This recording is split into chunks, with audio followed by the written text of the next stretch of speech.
Habang naglalakad nga ako dito sa may kanto ng Baclaran, narinig ko nga si tatay. Walang okay po to. Ay, ma'am po to. Sarap po yan, ma'am po to. Sige, ma'am. At eto nga yung tipo na kakanin na madalang mo lang makita na tinitinda sa kalye. At promise, nakakamiss din talaga ang lasa nito. At sa sobrang tagal nga ng huling kain mo dito, makakalimutan mo na rin kung ano tawag dito. Ay, puto.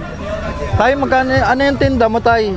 Puto balanghoy. Balanghoy? Oo. Magkano yan, tay? 12 lang Anong yan, klaseng para sa pagkain to, tay? Yan yung pang merienda yan na puto balanghoy. Ay, Na may ano? bukayo sa palamang bukayo. Tapos, yung pinakalaman niya, kamoting kahoy ba yan, tay? Hindi.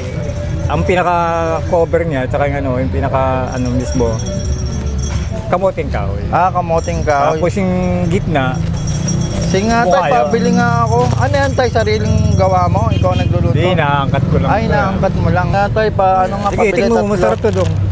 Puto balanghoy. Kasi alam ko sa probinsya lang to, tay, nakakaano bihira to sa Maynila, no? lutong probinsya to.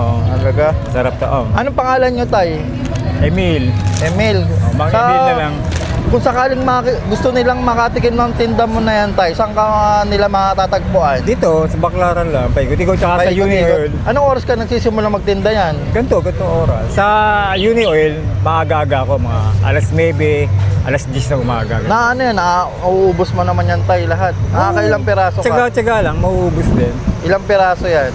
Nasa 150 yan eh. Ubos din yan, araw-araw. 150. Sige, tay, paano ako? Tagal ko na kasing hindi nakatikim yan eh. Ano? Tatry ako. Tatlo. Tatlo? Doon? Oo, yan. Sige.